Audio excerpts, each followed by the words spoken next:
Ukuthula kubazalwane, ukuthula kubantwana bakaNkulunkulu, ukuthula ebantwini bakaNkulunkulu, ukuthula nje emhlabeni wonke. Lithi izwi likaNkulunkulu, uJesu uma esehamba uthi nginipha ukuthula, uthi ukuthula kwami nginipha khona. Ngiyabingelela nami bazalwane, ngiyabingelela abantu bakaNkulunkulu ngegama lenkosi yethu uJesu Kristu waseNazaretha. Ngithi-ke ngivele emva kwesikhathi eside nginyamalele, kodwa ngikhona.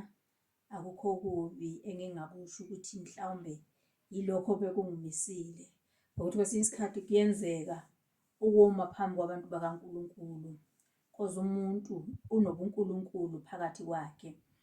Ukuma phambi komuntu onobuNkulunkulu phakathi kwakhe ngoba waphefumulelwa umoya kaNkulunkulu. Akukho lula njengokuthi nje uzenzele nje uvele usukume nje uthi ngiyama. Kunobunzima, uthola ukuthi nje kube khona novalo nje. Akabonge uNkulunkulu, hhayi mhlawumbe ngoba kunezono, mhlawumbe umuntu ezimsindayo ukuthi ngizoma kanjani phambi kwabantwana bakaNkulunkulu ngisindwa izono. Azikho izono ezingisindayo, kodwa nje ukuma phambi kwabantwana bakaNkulunkulu kunesikhathi sakho ozwa kusiba nzima. Uphinde futhi uNkulunkulu ngoba enomusa uma ekusizile kuvuke-ke isibindi, uzwe kuvuka futhi ukuthi nje hhayi angiphinde ngime phambi kwabantwana bakaNkulunkulu. Ngiza-ke bazalwane namhlanje futhi inhliziyo yami iyafuna ukuthi siphinde sishere izwi likaNkulunkulu. Nginganixoxela izitori ngempilo yami, kodwa-ke konke lokho akusizi ngalutho futhi akusiyinto nje enidinga ukuyazi, kodwa into enkulu nami engifisa ukuthi nginixoxele yona noma sikhulume ngayo, izwi likaNkulunkulu. Ukuthi uNkulunkulu esenzile saba ngabantu bakhe, unenhloso ngathi omunye komunye. uNkulunkulu usimisile bazalwane ngokwentando yakhe ukuze sibe isitho omunye komunye. Ngizocela sithole izwi lethu bazalwane la encwadini yesibili yabaseKorinte, isahluko chapter 12. Sizofunda nje siqale laphana ku-verse 1. Ngizocela ukukhuleka before siqale ukufunda izwi lenkosi. Baba wethu onamandla, uNkulunkulu onomusa, nanti izwi lakho Nkosi. Liphilile izwi lakho, lingamandla izwi lakho Nkosi, lingumlomo wakho Nkulunkulu.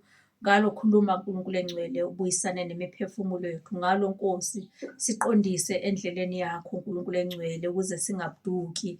Egameni likaJesu Kristu waseNazaretha siyabonga Nkulunkulu wethu oyingcwele. Siyabonga Baba wethu osezulwini, ngegama lakho msindisi onamandla. Thatha indawo yakho Nkosi, ukhulumisane nemiphefumulo yethu, ubuyisane noqobo lwethu Nkosi kuwe. Sizibuke kuwe Nkulunkulu engcwele ngoba izwi lakho liyisibuko. NgoJesu konga manje Baba kuze kube phakade, amen.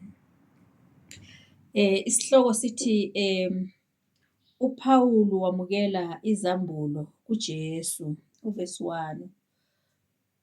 Kumelwe ukuba ngizibonge noma kungasizi, kepha sengiza kuphatha imibono nezambulo zeNkosi. Ngiyamazi umuntu ekuKristu sekuyiminyaka 14, nakuba wayesemzimbeni angazi, nakuba wayengaphandle komzimba angazi, nguNkulunkulu owaziyo, onjalo wahlwithwa wayiswa kwelesithathu izulu. Yebo, ngiyamazi umuntu onjalo, nakuba wayesemzimbeni, nakuba wayengekho emzimbeni angazi, nguNkulunkulu owaziyo, ukuthi wahlwithwa wayiswa ePharadesi. Wezwa amazwi angakhulumekiyo okungavunyelwe ukuba umuntu awakhulume. Ngokunjalo ngizakuzibonga, kepha ngami uqobo angizukuzibonga kuphela ngobuthakathaka bami, ngokuba noma bengithanda ukuzibonga bengingazukuba yisiwula, ngokuba bengizakube ngikhuluma iqiniso. Kepha ngiyayeka funa umuntu acabange ngami okungaphezu kwalokho angibona ngiyikho nakuzwayo kimi. Ngalokho, ukuze ngingaziphakamisi kakhulu ngobukhulu bezambulo, nganikwa iva enyameni ingelosi kaSathane ukuba ingimukule kuze ngingaziphakamisi kakhulu. Ngayo-ke nganxusa iNkosi kathathu ukuba isuke kimi. Yathi kimi, umusa wami ukwanele ngokuba amandla ami aphelelisiwe ebuthakathakeni. Ngakho-ke kunalokho ngijabulela ukuzibonga ngobuthakathaka bami ukuze amandla kaKristu ahlale phezu kwami. Ngakho ngenamile ebuthakathakeni nasekuphathweni kabi, nasekusweleni, nasekuzingelweni, nasekubandezekeni ngenxa kaKristu, ngokuba uma ngibuthakathaka yikhona nginamandla. Ameni bazalwane, yileli zwi enhliziyweni yami engifisa ukuthi sibonisane ngalo, sizindle ngalo, sikhuleke ngalo. Uthi umpostoli uPhawulu kumelwe ukuba azibonge, kodwa akusizi lutho, akabonge uNkulunkulu. Le nto nami-ke yafika kimi ukuthi ngempela, yazi umuntu ungaphendulela umuntu kuNkulunkulu, kodwa konke lokho akusho ukuthi lowo muntu mhlawumbe nawe usunesheya kuye, noma akusho ukuthi lowo muntu nawe usungazibonga ngaye, ngoba akusizi lutho. Ungamkhulekela umuntu egula aphile, awunasheya ozoyithola kulokho, kodwa uphiliswe ngamandla kaNkulunkulu. Manje ukuzincoma ukuthi wena mhlawumbe unesipho esithile akusizi lutho, ngoba konke lokho okwenzile kuyadlula, kulindele okusha.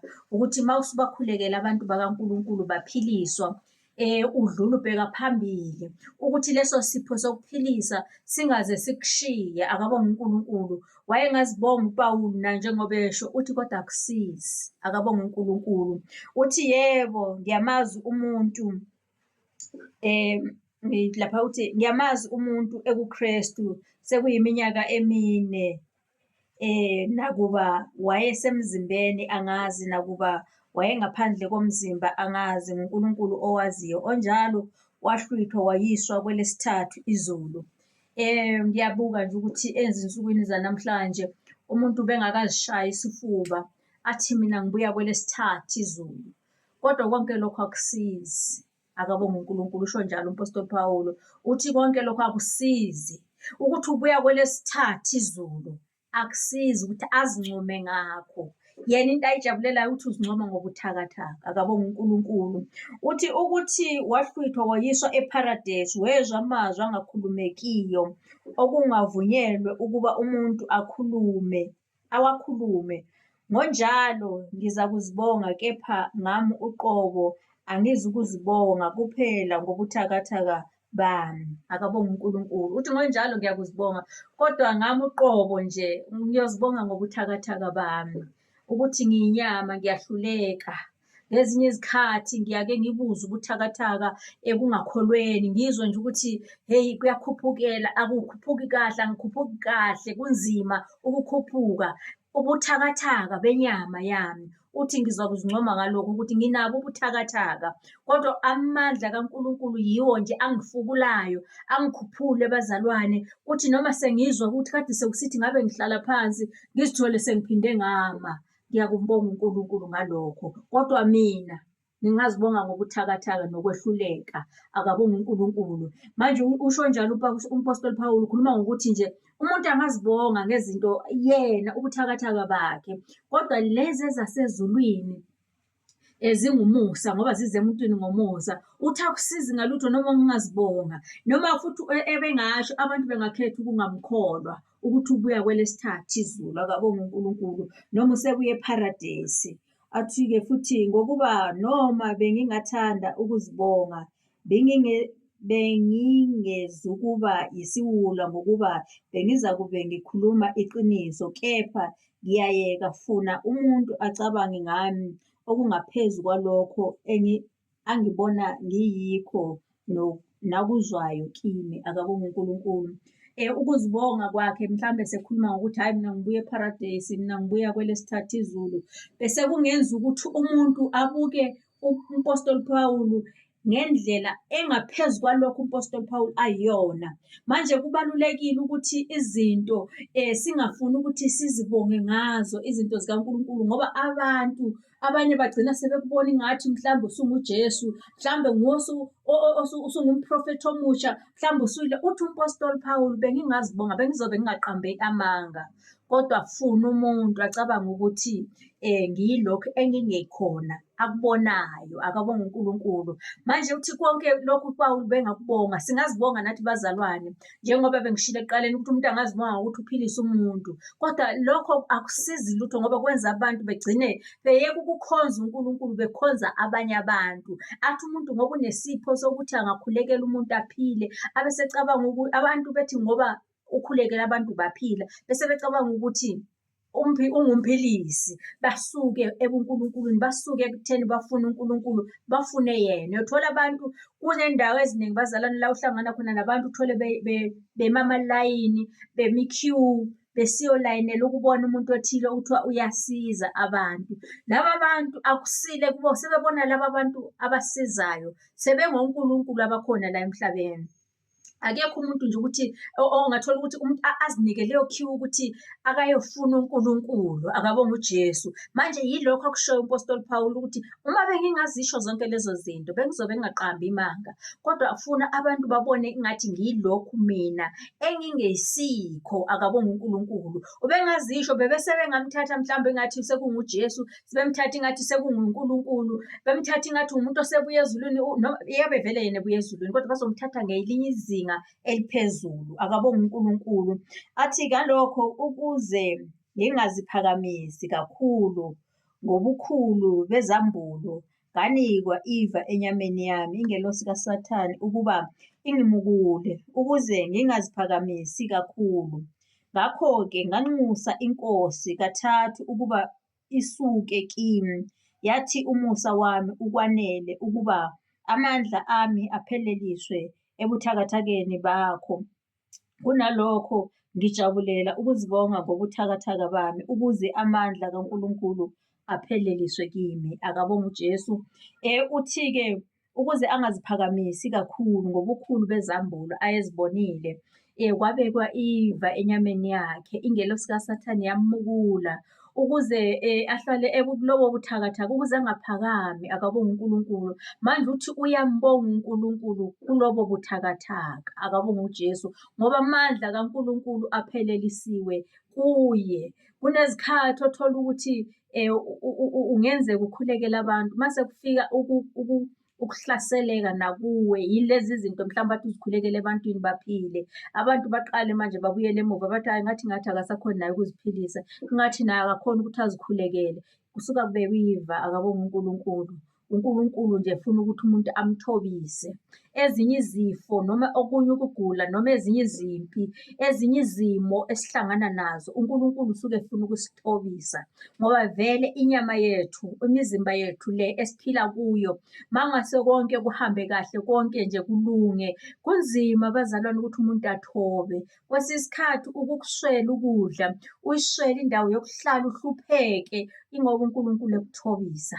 Akabonge uNkulunkulu, ngoba ungabheka nje abantu abanakho kakhulu okuvamile uthola ukuthi nje nesikhathi sokukhuleka akanaso, noma ekhuleka nje ukhuleka isikhashana ngoba ebheka ukuthi kumele aphinde abuyele kubhizinisi yakhe, abuyele ezintweni zakhe lezi ezimnika imali ngoba unayo. Kodwa emuntwini ongenamali kuyamenza ukuthi afune uNkulunkulu. Emuntwini ongenalutho kuyamenza ukuthi adinge uNkulunkulu. Emuntwini ongenandawo yakhe kahle kuyamenza ukuthi afune uNkulunkulu, akhuleke amcele uNkulunkulu ukuthi Nkosi, nami ngiyafisa ukuthi ngelinye ilanga unginike okwami. Khona lokho uNkulunkulu uyakufuna kithi, noma kuwukucela uNkulunkulu uyakufuna kithi, ngoba uNkulunkulu yena ayikho into ayifuna kithi ngaphandle nje kokuthi sizomcela. Cause ukukholwa kwethu nakhona kungumusa, kodwa uma simcela siyambonisa uNkulunkulu ukuthi ungumnikazi wezinto zonke, akabonge uJesu. Bese lithi-ke laphayana lithi, ngakho-ke ngenamile ebuthakathakeni nasekuphathweni kabi nasekusweleni, nasekuzingelweni, nasekubandezekeni ngenxa kaKristu, ngokuba uma ngibuthakathaka yikhona nginamandla, akabonge uJesu. Ubuthakathaka bazalwane obusifikelayo, ukuswela, ukucindezelwa.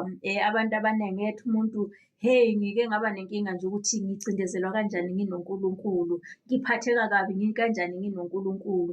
Kodwa nangu umpostoli Phawuli uthi yena nasekubandezekeni uyenama, uyakujabulela lokho ngoba kumenza ukuthi amandla kaNkulunkulu apheleliswe kuye. Bazalwane, bantu bakaNkulunkulu, bantwana bakaNkulunkulu, ukucindezeka kuyasithobisa ukuze sazi ukuthi uNkulunkulu uyinkosi ebusayo njalo, akabonge uNkulunkulu. Ezinye izimo sidlula kuzo, sidluliswa kuzo ukuze sithobe, ukuze amandla kaNkulunkulu abe phezu kwethu. Siyambonga kakhulu uNkulunkulu bazalwane, nami ngiyabonga nje ithuba elingifikele futhi ngimnxusa uNkulunkulu ukuthi-ke aphinde nje angisondeze njalo, ngikwazi nami ukuba ngishera izwi nani egameni leNkosi yethu uJesu Kristu, obongwa manje. Ameni.